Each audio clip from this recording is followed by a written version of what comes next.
हाँ तो प्यारे बच्चों, एक बार फिर से आप सभी का स्वागत है हमारे प्यारे से YouTube channel physics by AR Anoop Vishwa में।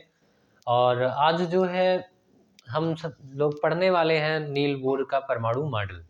ठीक है, प्रोफेसर नील्स बोर का परमाणु मॉडल। तो हम लोगों ने अभी तक जो है पुरानी वीडियो में पढ़ लिया था रदरफोर्ड का परमाणु मॉडल, थॉमसन का परमाणु मॉडल और जो भी परमाणु मॉडल के बारे में थोड़ी बहुत चर्चाएं थी, उन सभी का हम लोगों ने अध्ययन कर लिया था। तो आज हम लोग पढ़ने वाले हैं नील्स बोर का परमाणु मॉडल। आशा करते हैं आप सभी लोग ठीक होंगे। और आप कैसे हैं कमेंट बॉक्स में कमेंट करके जरूर बताइएगा। ठीक है, तो आइए आज हम लोग पढ़ते हैं फिजिक्स में नील बोर का परमाणु मॉडल। तो हम लोगों ने रदरफोर्ड के परमाणु मॉडल को पढ़ा था, जिसमें रदरफोर्ड ने बताया था कि परमाणु का जो अधिकांश भाग होता है वो खोखला होता है और परमाणु का समस्त धनावेश उसके नाभिक के एक छोटे से स्थान में समस्त धनावेश परमाणु के केंद्र के एक छोटे से स्थान में निहित होता है, जिसको बोलते हो नाभिक। ठीक है, और उन्होंने ये भी बताया था कि नाभिक की जो त्रिज्या है वो 10 की घात -14 मीटर से लेकर 10 की घात -15 मीटर की कोटि की होती है। फिर रदरफोर्ड ने कहा कि जो है परमाणु का समस्त धनावेश भी जो होता है वो लगभग समस्त धनावेश नाभिक में ही निहित होता है। और इलेक्ट्रॉन जो होते हैं वो परमाणु के बाहर वृत्ताकार कक्षाओं में चक्कर लगाते हैं। तो ऐसा रदरफोर्ड ने एक अपने अल्फा कण के प्रकीर्णन के प्रयोग के आधार पर एक मॉडल प्रस्तुत किया था, जिसको हम लोग कहते हैं रदरफोर्ड का परमाणु मॉडल। और बाद में क्या हुआ कि कुछ वैज्ञानिक से उन्होंने कहा कि अगर आप कह रहे हो कि परमाणु के बाहर वृत्ताकार कक्षाओं में जो है इलेक्ट्रॉन चक्कर लगा रहा है, तो चूंकि इलेक्ट्रॉन गति कर रहा है तो गति करता हुआ आवेशित कण सदैव जो है विद्युत चुंबकीय तरंग का उत्सर्जन करता रहता है।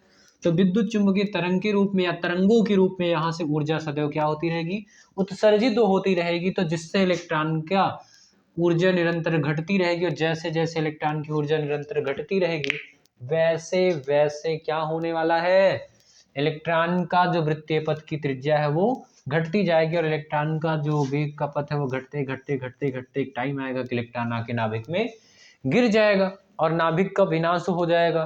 ठीक है, तो इस प्रकार से जो है रदरफोर्ड इसकी व्याख्या नहीं कर पाया, बता नहीं पाए थे। इसीलिए रदरफोर्ड के परमाणु मॉडल में कमी रह गई थी कि परमाणु के स्थायित्व की व्याख्या नहीं कर पाया थे वो रदरफोर्ड। ठीक है, और उसके बाद क्या हुआ था कि जो है हाइड्रोजन स्पेक्ट्रम की व्याख्या नहीं कर पाए थे रदरफोर्ड। ठीक है, तो ये तो थोड़ा सा रदरफोर्ड के परमाणु मॉडल में कुछ कमियां थी। और एक कमी और थी कि उन्होंने क्या किया था, वृत्तीय कक्षा में इलेक्ट्रॉनों की संख्या निर्धारित नहीं की थी, और ये नहीं बताया था कि कौन सा इलेक्ट्रॉन किस कक्षा में गति करेगा और किसी कक्षा में इलेक्ट्रॉन के गति करने के लिए कितनी ऊर्जा होती है। तो ये विभिन्न कमियां थी रदरफोर्ड के परमाणु मॉडल में, जिसको अपने आने वाले वैज्ञानिक नील्स बोर ने जो है क्या किया, उस कमी को सुधारा और गहन अध्ययन किया और उसके अनुसार अपना एक परमाणु मॉडल प्रस्तुत किया, जिसको नील्स बोर का परमाणु मॉडल कहते हैं। तो आइए आज हम पढ़ने वाले अपने इस वीडियो में प्रोफेसर नील्स बोर का परमाणु मॉडल पढ़ने वाले हैं। ठीक है, तो चलिए वीडियो को स्टार्ट करते हैं बिना अधिक टाइम वेस्ट किए हुए। तो चलिए प्यारे बच्चों, हम लोग जो है शुरू करने वाले हैं प्रोफेसर नील्स बोर का परमाणु मॉडल। नील्स बोर का नील्स बोर का परमाणु मॉडल। ठीक है, तो प्रोफेसर नील्स बोर ने सबसे पहले जो है अपने परमाणु मॉडल में ये बात बताई, क्या बात बताई, जिन बातों से रदरफोर्ड जो है असफल हो गए थे, उन बातों को सबसे पहले नील बोर ने बताया। क्या बताया, उस कारण का जवाब दिया जो रदरफोर्ड नहीं दे पाए थे।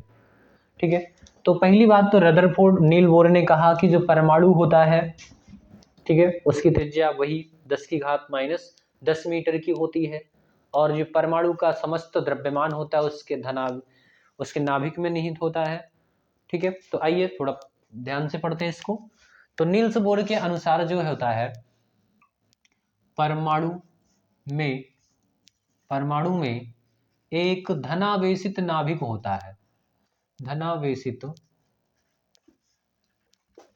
नाभिक होता है। ठीक है, जो कि परमाणु के केंद्र में स्थित होता है। कहां पे स्थित होता है, केंद्र में स्थित होता है। ठीक। और दूसरी बात इन्होंने कहा कि परमाणु का जो समस्त द्रव्यमान, लगभग समस्त द्रव्यमान परमाणु के नाभिक में ही स्थित होता है, केंद्रित होता है। परमाणु का लगभग समस्त द्रव्यमान नाभिक में ही केंद्रित होता है, केंद्रित होता है। ठीक है। नील्स बोर के अनुसार परमाणु का समस्त द्रव्यमान कहाँ केंद्रित होता है? नाभिक में ही केंद्रित होता है। फिर तीसरी बात नील्स बोर ने कहा कि जब इलेक्ट्रॉन जो होता है वृत्तीय कक्षा में चक्कर लगाता है, जब इलेक्ट्रॉन वृत्तीय कक्षा में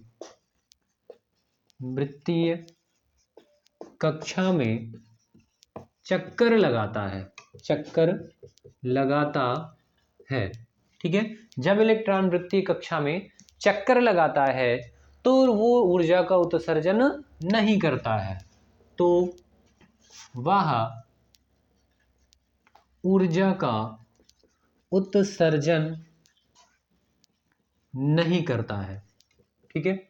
और अगर उत्सर्जन नहीं करता तो गति किस प्रकार से होती? तो आपने पढ़ा है कि समान आवेश एक दूसरे को प्रतिकर्षित करते हैं और विपरीत आवेश एक दूसरे को आकर्षित करते हैं। ऐसा आपने पढ़ा हुआ है फिजिक्स फर्स्ट के पहले चैप्टर में, आवेशों के गुण में। ठीक है। तो होता क्या है, जैसा कि आप जानते हो कि नाभिक में क्या होता है? धन आवेश होता है। नाभिक में क्या होता है?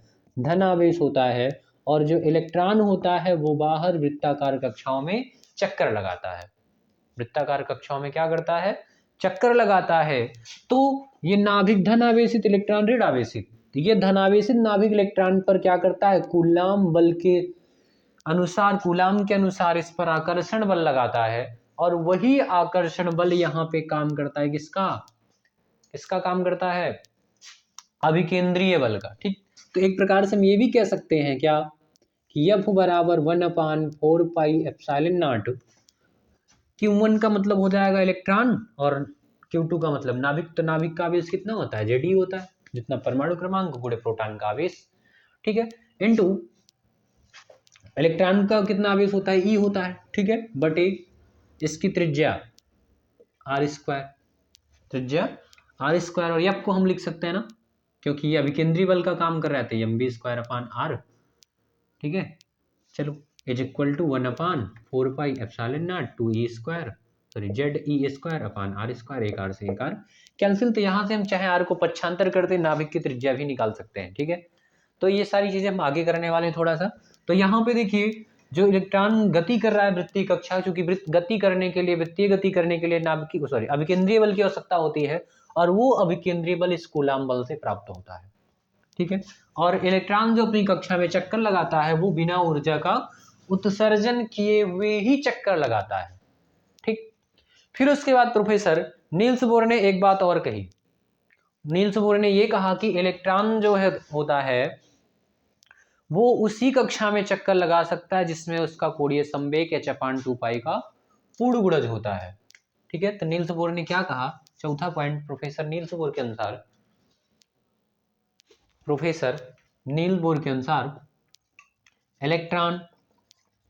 इलेक्ट्रॉन केवल उन्हीं कक्षाओं में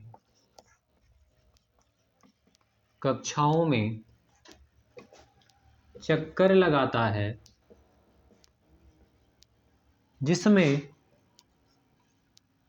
उसका कोणीय संवेग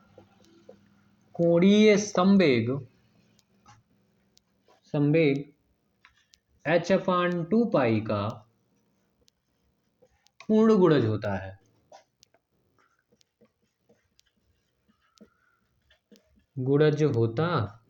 जिसमें उसका कोणीय संवेग h/2 पाई का पूर्ण गुणज होता है। तो इसके अनुसार क्या होगा कि इलेक्ट्रॉन अगर किसी कक्षा में चक्कर लगाए तो उसका कोणीय संवेग h/2 पाई का पूर्ण गुणज होना चाहिए। जैसे एग्जांपल के लिए मान लीजिए nवीं कक्षा में, ठीक है, माना एक इलेक्ट्रॉन ओमेगा वेग से, ओमेगा कोणीय वेग से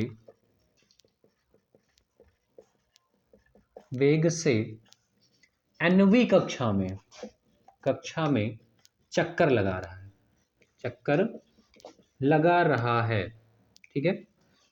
कौन सी कक्षा में? nवीं कक्षा में। और कितने वेग से? कोणीय वेग ओमेगा से चक्कर लगा रहा है, ठीक। तो उसका जो कोणीय संवेग है, तो देखो कोणीय संवेग को हम किससे लिखेंगे? कोणीय संवेग कितना होता है? तो नॉर्मली संवेग p बराबर क्या होता है? mv square. अब कोणीय संवेग में कोणीय वेग रहेगा, ठीक है। तो p बराबर m ओमेगा स्क्वायर हो जाएगा। p बराबर क्या हो जाएगा? सॉरी, mv स्क्वायर नहीं, p बराबर mv होता है। तो यहाँ पर क्या हो जाएगा? p बराबर कोणीय संवेग बराबर क्या हो जाएगा? j बराबर m ओमेगा, ठीक है। तो यहाँ पे जो है कोणीय संवेग m ओमेगा से लिखा जाएगा। रेखीय संवेग को mv से लिखते हैं, वहां रेखीय वेग हो जाएगा। तो वहीं पे कोणीय संवेग को लिखने के लिए वहां पे कोणीय वेग का यूज करेंगे और वहां पे m ओमेगा हो जाएगा। तो कोणीय संवेग m omega is equal to क्या मिलेगा आपको? nवीं कक्षा की बात है तो nवीं कक्षा के लिए NH अपान 2 पाई मिल जाएगा हमको। अच्छा, ओमेगा बराबर क्या होता है? ओमेगा बराबर क्या होता है? हाँ, तो देखेंगे यहाँ पे जो है m ओमेगा नहीं बल्कि इलेक्ट्रॉन का जो कोणीय संवेग है वो क्या होता है? m v r, ठीक, is equal to NH upon 2 pi. क्या हो जाएगा? MVR is equal to NH upon 2 pi, ठीक है।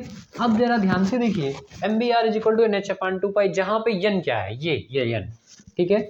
जहां n कक्ष संख्या जिसको हम कहते हैं मुख्य क्वांटम संख्या, जहां n मुख्य क्वांटम संख्या है, क्वांटम संख्या है, ठीक है। तो nवीं कक्षा में अगर कोई इलेक्ट्रॉन घूम रहा है तो उसका कोणीय संवेग कितना हो जाएगा? NH अपान 2 पाई, ठीक है। जहां पे n कक्ष संख्या होगी जिसको हम क्या कहते हैं? क्वांटम संख्या कहते हैं, ठीक है। और पांचवा सिद्धांत इन्होंने क्या कहा? पॉइंट नंबर 5, ये जो पांचवी बात बोले थे इन्होंने, पांचवी बात में क्या कहा कि जो है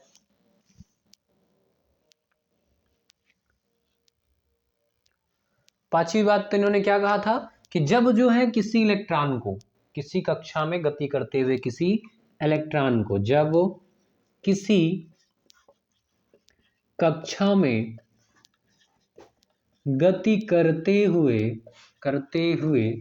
किसी इलेक्ट्रॉन को, किसी भी इलेक्ट्रॉन को गति करते हुए किसी इलेक्ट्रॉन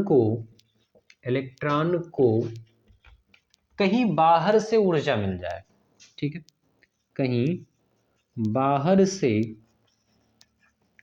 ऊर्जा मिलती है तो वह क्या करता है? ऊर्जा को ग्रहण करके, तो वह ऊर्जा को ग्रहण करके उच्च ऊर्जा स्तर की कक्षा में चला जाता है। कहाँ चला जाता है भाई? जब ऊर्जा पाएगा तो देखो किसी कक्षा में इलेक्ट्रॉन की जो ऊर्जा है, जी किसी कक्षा में अगर इलेक्ट्रॉन गति कर रहा है तो वो तभी उस कक्षा में गति करेगा जब उसकी ऊर्जा उस इलेक्ट्रॉन उस कक्षा में रहने के लायक है, ठीक है। तो इलेक्ट्रॉन तभी किसी कक्षा में गति करने के लायक है। तो देखिए इलेक्ट्रॉन तभी किसी कक्षा में गति करता है जब उसकी ऊर्जा जो है उस कक्षा में रहने लायक हो, क्योंकि यहाँ इस फार्मूले से स्पष्ट है कि हर कक्षा का कोणीय संवेग अलग अलग है, ठीक। अगर हर कक्षा का कोणीय संवेग अलग है तो वेग अलग अलग होगा, और वेग अलग अलग है तो आप जानते हो ना k बराबर 1/2 mv स्क्वायर। अगर वेग अलग अलग है तो उसकी ऊर्जा भी क्या हो जाएगी? अलग अलग हो जाएगी, ठीक है। तो हर कक्षा की ऊर्जा अलग अलग होती है और किसी कक्षा में उसी ऊर्जा का इलेक्ट्रॉन रह सकता है जिसकी ऊर्जा उस कक्षा की ऊर्जा के बराबर हो, ठीक है। तो ये बात किन्होंने कहा? प्रोफेसर नील बोर ने। तो जब किसी कक्षा में कोई गति इलेक्ट्रॉन कर रहा हो और उसको कहीं बाहर से ऊर्जा मिल जाए तो उसकी ऊर्जा में वृद्धि हो जाएगी, ठीक है। तो उसकी ऊर्जा बढ़कर जितना हो जाएगी, जिस कक्षा के लेवल की हो जाएगी, बराबर की हो जाएगी, इलेक्ट्रॉन तुरंत अपनी कक्षा को छोड़कर उस कक्षा में चला जाता है, ठीक है। तो ग्रहण करके इलेक्ट्रॉन क्या कर देता है? इलेक्ट्रॉन उच्च ऊर्जा स्तर की कक्षा में चला जाता है, ठीक है।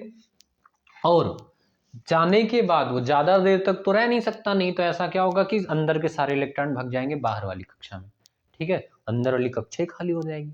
ऐसा नहीं होता है, ठीक है, ऐसा नहीं होता है। वो इलेक्ट्रॉन ज्यादा देर तक नहीं रह सकता भाई। तुम्हारी घर में अगर कोई बाहरी का आदमी आ जाए, ठीक है, तो तुम क्या करोगे?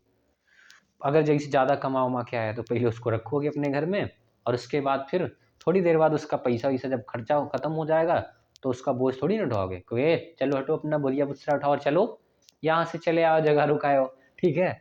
तो इसे जब इलेक्ट्रॉन जाएगा किसी कक्षा में तो ज़्यादा देर तक वहाँ नहीं रह पाता है, भगा देते हैं उस कक्षा वाले, तुम्हारे जैसे लोग वो भी होते हैं, ठीक है।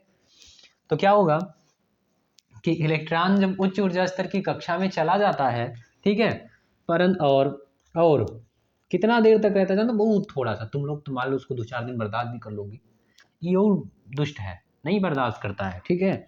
और 10⁻⁸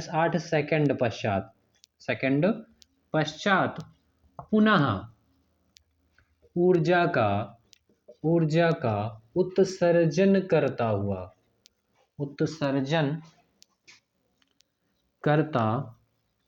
हुआ पहली कक्षा में जहां से गया था वहीं लौटाते, कहते नहीं हैं चिड़िया आसमान में चाहे जितना उड़े और आना एक दिन जमीन पर ही है।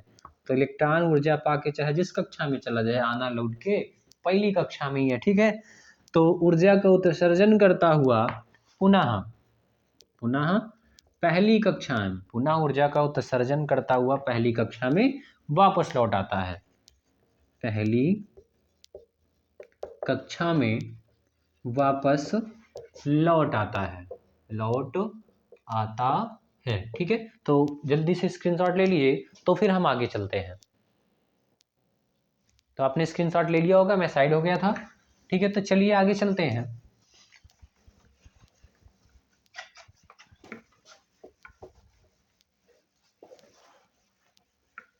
तो देखिए क्या होता है कि इलेक्ट्रॉन को जब ऊर्जा मिली तो वैसे मान लो E1 कक्षा में था और उसको ग्रहण करने के बाद कहाँ पहुंच गया, E2 कक्षा में चला गया, ठीक है।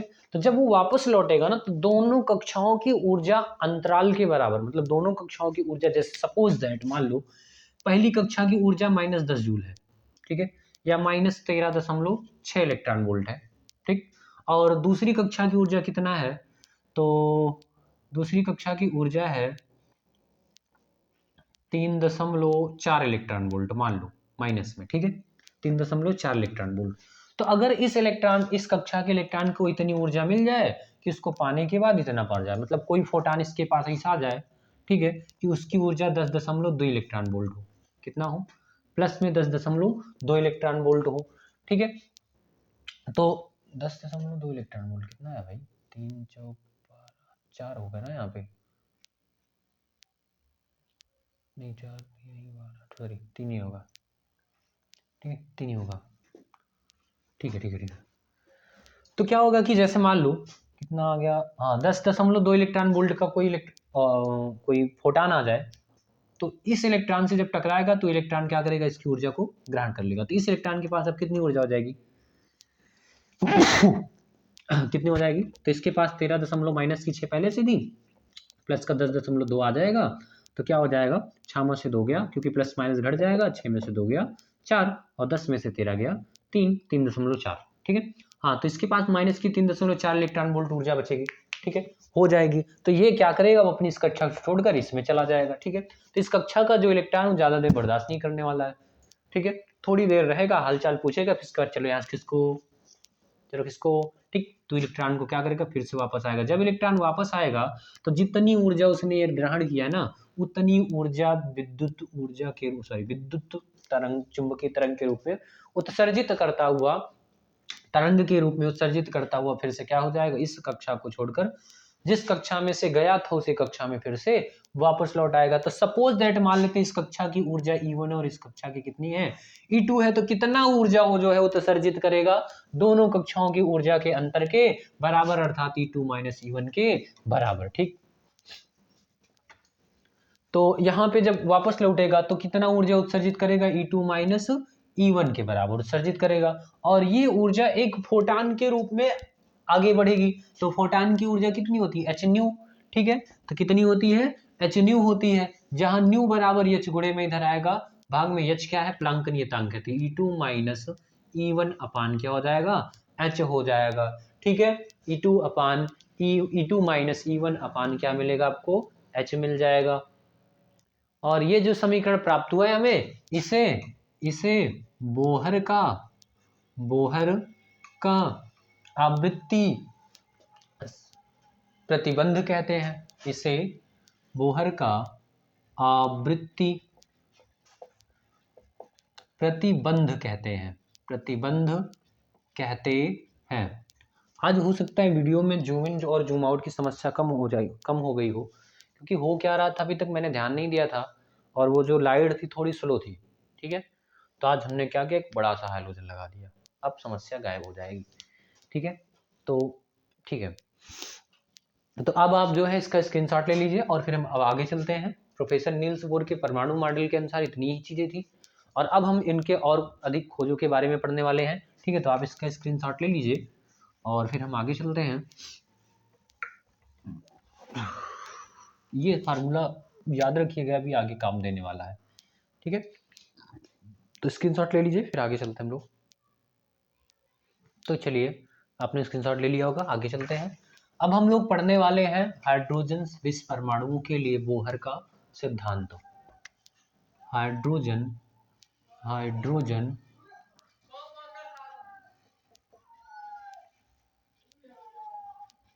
सदृश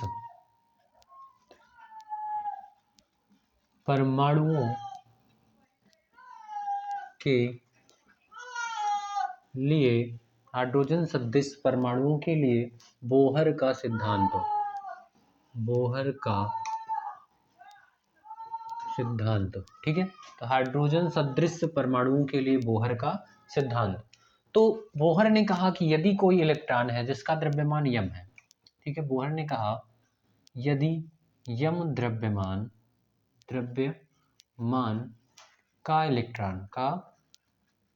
इलेक्ट्रॉन r त्रिज्या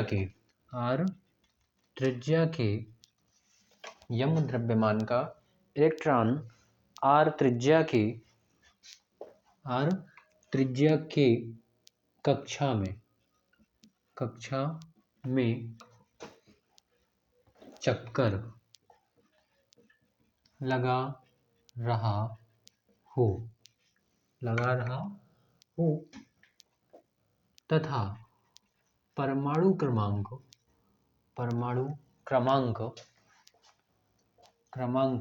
Z हो। कितना हो? परमाणु क्रमांक Z हो। ठीक है, Z हो तो उस पर लगने वाला कूलाम बल हो, तो उस पर लगने वाला अभिकेंद्रीय बल निकाल लेते हैं। अभिकेंद्रीय बल, ठीक है, तो उस पर लगने वाला अभिकेंद्रीय बल कितना हो जाएगा? तो आप जानते हो ना अभिकेंद्रीय बल क्या होता है, mv स्क्वायर अपान आर, ठीक है, इज इक्वल टू क्या हो जाएगा आपका, इज इक्वल टू हो जाएगा, कूलाम के नियम से आपने पढ़ा है 1/4 पाई बल का सूत्र, 1/4। देखो होगा क्या, क्योंकि नाभिक है, नाभिक में जो है प्रोटॉन पाया जाता है, कितना पाया जाता है, तो जेड, जितना परमाणु क्रमांक होता है, परमाणु क्रमांक बराबर क्या होता है, प्रोटॉनों की संख्या। ठीक है, तो नाभिक में कितना प्रोटॉन पाया जाएगा, जितना उसका परमाणु क्रमांक है, तो नाभिक के अंदर कितना धन आवेश हो जाएगा, जेडी आवेश हो जाएगा। ठीक है, एक प्रोटॉन का आवेश गुणे प्रोटॉन की संख्या, जेडी आवेश हो जाएगा। और ये कोई इलेक्ट्रॉन है जो यहाँ पे r त्रिज्या की कक्षा में चक्कर लगा रहा है, और इस इलेक्ट्रॉन का जो आवेश है वो जानते हो ना कितने से लिखा जाता है, E से लिखा जाता है। ठीक है, तो ये हो गया। और जो इलेक्ट्रॉन चक्कर लगा रहा है वृत्तीय पथ पर, उसका जो द्रव्यमान है वो कितना है, स्मॉल m है। ठीक है, तो अगर वो चक्कर लगा रहा है तो 1/4 पाई एप्सिलॉन नॉट कूलाम के नियम से, epsilon not into Q1 Q2 होता है ना सूत्र में, तो Q1 का मतलब एक आवेश गुणे दूसरा आवेश, Q2 का मतलब, तो पहला आवेश नाभिक का आवेश मान लिया जाए, कितना है, Zd है, तो Zd हो जाएगा, इंटू Q2 कितना हो जाएगा, E हो जाएगा आपका। ठीक, बटे R स्क्वायर होता है ना, R कितना है आपका, तो ये R है इसका स्क्वायर कर देते हैं हम लोग। यहाँ के एक आर से एक आर आपका कैंसिल हो जाएगा, एक आर से एक आर आपका क्या हो जाएगा, कैंसिल हो जाएगा। तो आपको मिलेगा क्या, एम बी स्क्वायर बराबर 1/4 pi epsilon not Z E into E क्या हो जाएगा, E square upon small R हो जाएगा। ठीक है, ये किसके अनुसार है, ये रदरफोर्ड के बोहर के अनुसार है कि जो है कितना परमाणु पर बल लगेगा, कितने बल से इलेक्ट्रॉन चक्कर लगाएगा, ये उसका संबंध हो गया। ठीक है, फिर अब हम आगे चलते हैं। तो आगे तो चलिए, तो यहाँ पे अगर हम इस समीकरण को चाहे तो कुछ ऐसे भी लिख सकते हैं, नहीं तो इसको समीकरण 1 मान के ऐसे छोड़ दो। ठीक है, फिर जब आगे चलते हैं तो बोहर के नियम से क्या मिला था हमको, बोहर के सिद्धांत से, बोहर के सिद्धांत से, सिद्धांत से हमने अभी अभी बताया था ना कि बोहर ने कहा था कि किसी कक्षा में इलेक्ट्रॉन तभी चक्कर लगा सकता है जब उसका कोणीय संवेग कितना हो, एच अपान 2 पाई का पूर्ण घनत्व हो, तो एन एच अपान क्या हो जाएगा 2 pi is equal to M B R. पढ़ा था आपने, क्या पढ़ा था, M B R is equal to N H upon 2 pi पढ़ा था। कहाँ से पढ़ा था, बोहर के सिद्धांत से पढ़ा था। ठीक है, अब हम क्या करेंगे, इसको नाम दे देंगे समीकरण 2। समीकरण 2 को वर्ग करके 1 से भाग दे देंगे। ठीक है, क्या करना है हमको, समीकरण 2 का वर्ग करके करके 1 से, 1 से मतलब कौन से 1 से, समीकरण 1 से, समीकरण समीकरण 1 से भाग देने पर, भाग देने पर, चलो भाग दे देते हैं। तो 2 का वर्ग करना है तो ये हो जाएगा M square V square R square is equal to N square H square upon 4 pi, बटे कर देना हमको इसमें कितना, एम बी स्क्वायर इधर हो जाएगा 1/4 pi epsilon not Z square upon R. ठीक है, तो होगा क्या, ये फोर्थ टर्म में इसका मल्टीप्लाई ऊपर हो जाएगा और इनका मल्टीप्लाई इधर हो जाएगा। तो हमको पहली बात तो वी स्क्वायर से वी स्क्वायर अपना कैंसिल हो जाएगा, मिलेगा M square R square upon, एक एम से एक एम भी यहाँ कैंसिल हो जाएगा ना, तो यहाँ पे एक एम बचेगा। ठीक है, तो एम आर स्क्वायर अपान में बच रहा है कुछ नहीं इधर, और बराबर इधर क्या बच रहा है, तो इधर इसका मल्टीप्लाई ऊपर हो जाएगा। तो एक काम करते हैं, पहले 4 पाई से जो 4 पाई है अपना ये हो जाएगा कैंसिल, कैंसिल हो जाएगा। ठीक है, फिर आगे चलते हैं तो क्या मिलेगा हमको, एन स्क्वायर एच स्क्वायर, ये आर सबसे नीचे का टर्न है, एप्सिलॉन नॉट सबसे नीचे का टर्न, घूम के कहाँ पहुंच जाएगा, ऊपर, एप्सिलॉन नॉट आर। ठीक है, एन स्क्वायर एच स्क्वायर, और ये मिल गया हमको एप्सिलॉन नॉट आर, और यहाँ पे 4 पाई से 4 पाई कट गया, जेड ई स्क्वायर जो है इधर आ जाएगा, तो मिलेगा आपको जेड ई स्क्वायर प्राप्त हो जाएगा। ठीक है, अभी एक आर से आपका एक आर कैंसिल हो जाएगा, ये स्मॉल एन और ये स्मॉल एच है। ठीक है, एक आर से एक आर कैंसिल हो जाएगा और यम गुणे में इधर आएगा भाग में, तो आपको मिलेगा स्मॉल आर बराबर N square H square, N square H square epsilon not, epsilon not upon हाँ जेड ई स्क्वायर एम हो जाएगा, जेड ई स्क्वायर क्या हो जाएगा, एम हो जाएगा। तो यहाँ पे एक समस्या हो गया, समस्या हो गया, हमने इसका तो स्क्वायर कर दिया, यहाँ पे 2 का स्क्वायर 4 और पाई का स्क्वायर पाई स्क्वायर हो जाता। ठीक है, तो यहाँ पे बटे में पाई स्क्वायर बचा रह जाएगा, एक पाई बचा रह जाएगा, क्योंकि एक पाई से ही एक पाई कैंसिल होगा, पूरा नहीं कैंसिल होगा। ठीक है, पाई से एक पाई कैंसिल होगा। ठीक, तो बटे में पाई इतना बचा रहेगा, तो यहाँ पे भी आ जाएगा पाई। ठीक है, इसको सुंदर दिखने के लिए हम ऐसे भी लिख सकते हैं क्या, R is equal to N square को बाहर कर लिया, और ब्रैकेट में हम रख देते हैं किसको किसको, एच एप्सिलॉन नॉट को आगे लिख देते हैं और एच को पीछे, तो एप्सिलॉन नॉट एच स्क्वायर बटे जो है आपका मिल जाएगा क्या, पाई एम जेड ई स्क्वायर, पाई एम जेड ई स्क्वायर हो जाएगा। इसे बोहर त्रिज्या का समीकरण कहते हैं। ठीक है, जो कि हर नवीं कक्षा के परमाणु पर लागू होता है। ठीक है, जिसे या इस समीकरण को, इस समीकरण को, इस समीकरण को बोहर त्रिज्या का समीकरण कहते हैं, समीकरण कहते हैं। ठीक है, चलिए तो आप इसका स्क्रीनशॉट ले लीजिए, फिर डेरिवेशन को थोड़ा सा और आगे बढ़ाते हैं। तो ठीक है, आपने स्क्रीनशॉट ले लिया होगा। अब मैं इसको मिटाता हूँ। तो देखो ये जो समीकरण था यहाँ पे, ये 9वीं कक्षा के लिए है। ठीक है, 9वीं कक्षा के लिए। तो अब स्पेशल बोहर त्रिज्या का जो समीकरण है उसको हम लोग पढ़ेंगे। तो अपना जो नेक्स्ट टॉपिक है वो है बोहर त्रिज्या। नेक्स्ट टॉपिक क्या है? बोहर त्रिज्या है। ठीक है, उनका स्पेशल समीकरण हम लोग पढ़ने वाले हैं, स्पेशल हाइड्रोजन परमाणु के लिए बोहर त्रिज्या। त्रिज्या ठीक है, तो हाइड्रोजन परमाणु के लिए, हाइड्रोजन परमाणु के लिए, हाइड्रोजन परमाणु के लिए। ठीक है, तो हाइड्रोजन परमाणु के लिए, हाइड्रोजन परमाणु के लिए क्या हो जाएगा? Z बराबर 1 हो जाएगा, क्योंकि हाइड्रोजन का परमाणु क्रमांक कितना होता है?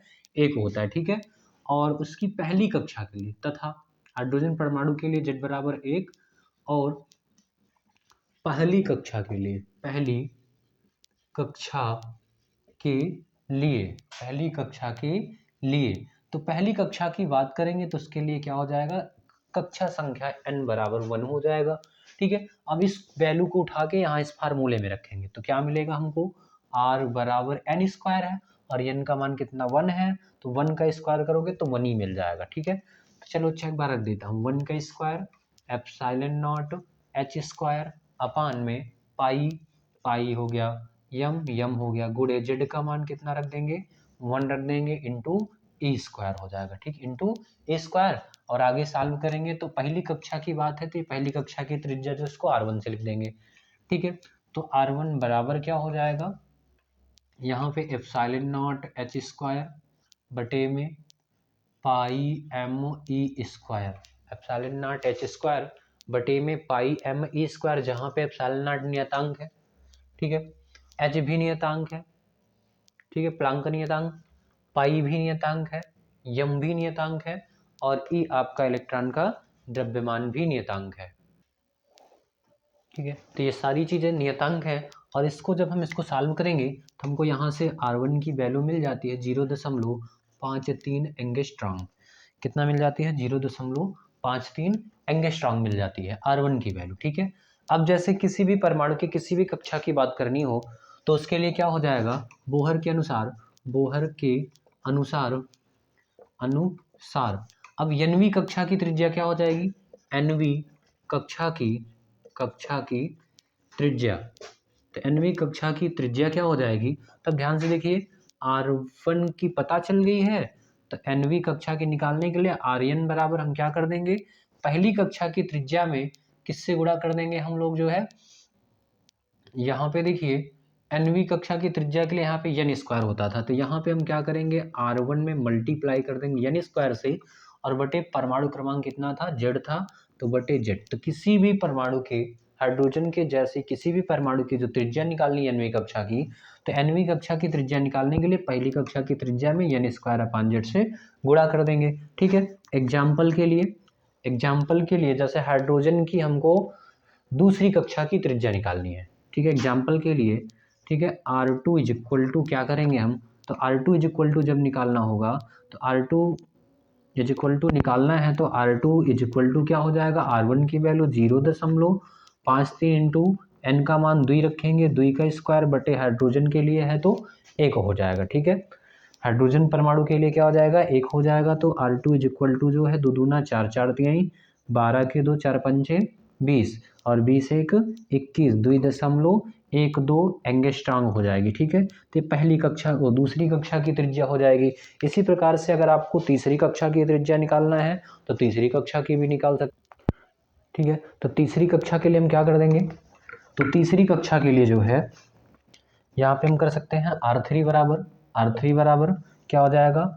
R1 है तो R1 का मान कितना? 0.53 इंटू n स्क्वायर है, तो तीसरी कक्षा की बात है तो 3 का स्क्वायर बटे हाइड्रोजन के लिए परमाणु क्रमांक 1, तो 1 कर देंगे तो R3 बराबर क्या मिल जाएगा? 3 त्रिक का 9 त्रिक 27 के साथ और 9 पचे 45, 2 47, 2 अंक पे 2 अंक पे इतना लगाने, इतना एंगस्ट्रॉम ट्रांग हो जाएगा। ठीक है, तो ये हो जाएगा किसी भी कक्षा की हाइड्रोजन के जैसे परमाणुओं की किसी भी कक्षा की जब त्रिज्या निकालनी है तो उस त्रिज्या के लिए ये बोहर त्रिज्या का फार्मूला हो गया। ठीक है, इस प्रकार से हम किसी भी कक्षा की त्रिज्या ज्ञात कर सकते हैं। तो ठीक है, अब हम लोग जो है इस वीडियो को यहीं पे समाप्त करते हैं, फिर मिलेंगे नेक्स्ट वीडियो में। तब तक के लिए बाय बाय।